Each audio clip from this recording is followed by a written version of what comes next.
en sommes-nous réellement de la crise des banques régionales aux États-Unis et de leur exposition réelle à l'immobilier commercial américain? Hier, et cela ne vous a probablement pas échappé, mais le titre de la très surveillée New York Community Bank, après avoir plongé de plus de 40% en séance, a été suspendu à la bourse de New York. C'est un article du Wall Street Journal qui a semé la panique en révélant que l'établissement bancaire est à la recherche de solutions pour se recapitaliser, alors que des doutes entourent désormais la fiabilité du contrôle interne de l'établissement. Et dans la nuit, nous avons appris cette fois-ci via un communiqué de la NYCB elle-même que cette dernière a obtenu plus d'1 milliard de dollars de financement auprès d'investisseurs privés.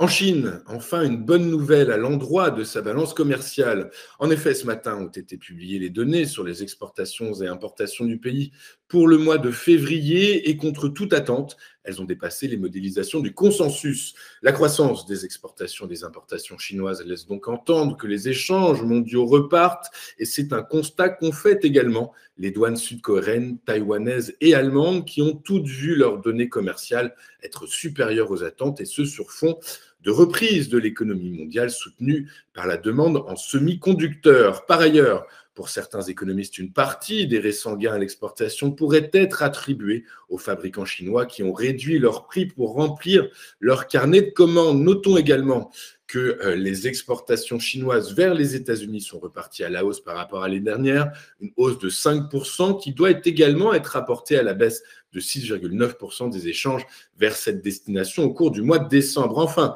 les échanges avec l'Union européenne sont eux encore en baisse de 1,3%. Toujours au chapitre commerce international, hier nous avons appris que les exportations allemandes ont enregistré une hausse de 6,3% en janvier, et ce sur un mois, bien plus qu'attendu, et ce sur fond de réveil de la demande européenne.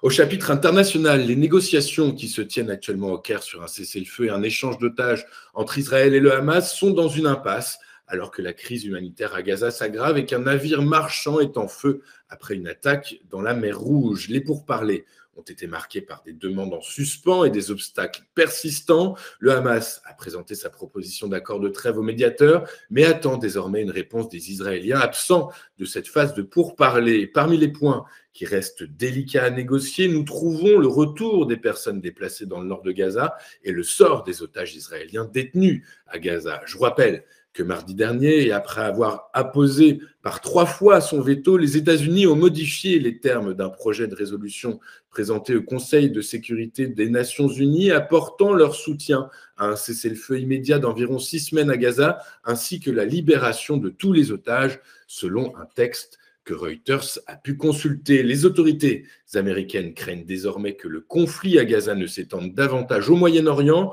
en particulier après une série d'attaques contre des navires dans la mer Rouge par les forces Houthis, forces alignées sur l'Iran et agissant en solidarité avec les Palestiniens. C'est dans un contexte de forte inflation et d'un marché de l'emploi toujours robuste qu'intervenait l'audition du président de la Réserve fédérale américaine, Jerome Powell, devant le Sénat hier. Audition très attendue par les marchés financiers, notamment sur les questions du début de la baisse des taux directeurs de l'institution et du recalcul de la cible de 2% de l'inflation. Et globalement, ce qui est ressorti, c'est que la poursuite de la baisse de l'inflation n'est pas assurée, mais que si l'économie évolue comme prévu, il sera probablement approprié de commencer à assouplir la politique monétaire à un moment donné cette année, a dit Jerome Powell lors d'une audition donc devant une commission de la Chambre des représentants. Il a cependant mis en garde sur le fait que les perspectives économiques sont incertaines et la poursuite des progrès vers l'objectif de la Réserve fédérale de l'inflation à 2% n'est toujours pas assurée. Je vous rappelle que l'indice d'inflation PCE, que la Fed veut ramener à 2%, est tombé en janvier à 2,4% sur un an contre 2,6% en décembre, mais sur un mois, cette même donnée a accéléré à 0,3% contre 0,1% précédemment. Toujours au chapitre monétaire, je vous rappelle que les marchés financiers auront les yeux rivés vers la BCE cet après-midi. BCE qui devrait maintenir ses taux à ses niveaux actuels tout en apportant peut-être dans le narratif de sa présidente à 16h des précisions sur un éventuel pivot de l'institution. Enfin, en France, les économies à réaliser sur le budget de l'État et de la sécurité sociale devront atteindre au moins 20 milliards d'euros en 2025 et non plus les 12 milliards envisagés jusqu'à présent. C'est ce qu'a annoncé hier le ministre délégué au compte public Thomas Cazenave lors d'une audition à l'Assemblée nationale. Des économies qui sont justifiées par le déficit public qui sera significativement au-delà des 4,9% en 2023 selon Bruno Le Maire, le ministre de l'économie, des finances et de la souveraineté industrielle et numérique, qui met en cause les recettes fiscales qui ont été moins dynamiques qu'espérées au cours de l'exercice 2023. Une situation qui s'est prolongée en janvier 2024 puisque les recettes fiscales encaissées par l'État ont diminué de 2,3 milliards d'euros par rapport au mois de janvier 2023.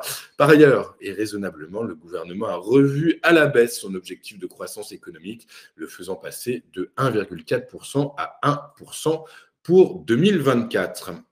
Il est désormais temps de regarder ce qui s'est passé sur les principales places de la planète, les principales places boursières de la planète hier. Et en Europe, les principaux marchés actions ont fini la journée dans le vert après les propos encore prudents de Jérôme Powell lors de son audition devant le Sénat américain, une audition qui n'a pas levé le voile sur les principales interrogations des marchés financiers, à savoir une date précise de pivot et un recalcul de la cible d'inflation. Mais tout au plus, Jérôme Powell a admis que si l'économie américaine et l'inflation poursuivaient sur la tendance à moyen terme observée, eh bien, raisonnablement, l'institution pourrait effectuer son pivot au cours de l'exercice 2024. Ce sont des propos qui ont évidemment rassuré les financiers. Les principaux indices actions européens ont donc rebondi hier. À Paris, le CAC 40 a gagné 0,28% à 7 954 points. Le DAX à Francfort s'est adjugé 0,1% à 17 716 points. Et à Londres, le FTSE a enchaîné une seconde journée de hausse grâce à un gain de 0,45% à 7 680 points, et ce, malgré la hausse de la livre sterling. Aux États-Unis, Wall Street a évidemment salué les propos de Jérôme Powell qui, à demi-mot, a confirmé que la Fed effectuera son pivot au cours de l'exercice 2024. Le Dow Jones a pris 0,2% à 38 661 points. Le S&P 500 a gagné 0,51% à 5 104 points. Quant au Nasdaq, il a, lui, avancé de 0,58% à 16 031 points. En Asie, et ce sur fond d'anticipation du resserrement monétaire de la Bank of Japan, le Nikkei a reculé de 1,23% à 39 598 points. En France, le SBF 120 a pris 0,28% et le CAC Mid Small 0,65%. Hier, Score a fini en tête du SBF 120 après avoir publié des résultats 2023 salués par les investisseurs. Le titre du réassureur a ainsi gagné 8,24% à 29,55 €. Worldline a repris, elle, sa tendance baissière. Le titre s'est déprécié de 6,35% à 10,11 €. Sur le marché des taux souverains, alors que les dernières données laissent suggérer que l'économie américaine est résistante, les rendements baissent, et ce, selon toute logique. À l'heure de la clôture des marchés en Europe, le rendement du trésorier à 10 ans reculait d'un peu plus de 2 points de base à 4,1156%. À l'inverse, le rendement du Bund à 10 ans a pris 1 point de base à 2,329%, tandis que celui du Bund à 2 ans a gagné 3,3 points de base à 2,8722%. Enfin, les prix du pétrole hier sont repartis à la hausse, soutenus par un rebond de la demande des États-Unis ainsi que par les déclarations de Jérôme Powell, président de la Réserve fédérale américaine, qui envisage désormais plus concrètement au moins une baisse de taux cette année. En cette ambiance, dans cet environnement, le prix du baril de Brent de la mer du Nord pour livraison mai est monté de 1,12% pour clôturer à 82,96 $. Le baril de West Texas Intermediate, avec échéance avril, a lui gagné 1,25% à 79,13 $ le baril. Nous allons marquer une toute première pause dans cette édition du 7 mars 2024 et juste après, comme convenu, comme promis, et comme vous en avez l'habitude désormais, nous retrouverons Éric Seban qui va commenter pour nous les premiers échanges à la bourse de Francfort, et ce sur fond de décisions de politique monétaire de la BCE attendues en début d'après-midi. À tout de suite sur Téléfinance.